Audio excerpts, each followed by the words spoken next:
Hello मैत्रिणींनो, जय गजानन. मी ज्योती. हे बघा, मी एक पॅटर्नचं ब्लाऊज शिवलेलं आहे व त्याला अशा प्रकारे पाकळ्यांचं लटकन केलेलं आहे व ही आपल्या 9:30-10ची बाई आहे. तर आपण आता हे ब्लाऊज चेक करून घेऊया. अगोदर मी याची शिलाई 400 रुपये घेतलेली आहे.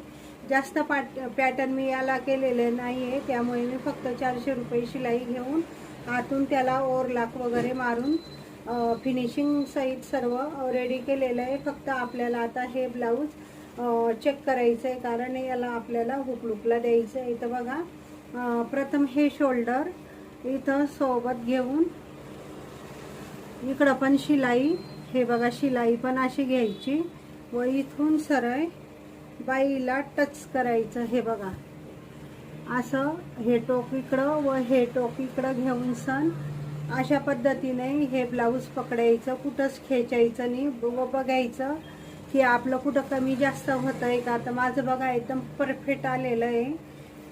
असं चेक करून घ्यायचं. आणि इथं पण बघा किती छान अशी फिनिशिंग आले. नाही तर ज्या घरगुती ताई वगैरे करतात ना, ब्लाऊज वगैरे शिवतात ना, त्यांचं ह्या साईडला असे गोळे गोळे किंवा चुन्या येतात. परवाच माझ्याकडे एका ताईने ब्लाऊज बघायला दाखवायला आणलेलं होतं. तर त्या ताई मला सोल्युशन मागत होत्या की हिच्यावर काय करावं लागेल. तर मग मी त्यांना सांगितलं, तुमच्या फिटिंग करताना ब्लाऊज चुकतं म्हणून ते तसं होतं. कारण माझी थोडी पद्धत वेगळी आहे. मी ब्लाऊज शिवता व फिटिंग करताना कमी जास्त झालं की कट करत असते. तर तुम्ही पण मला सांगा मैत्रिणींना, तुम्ही ब्लाऊजची फिटिंग कोणत्या पद्धतीने व कशा पद्धतीने करतात ते. धन्यवाद.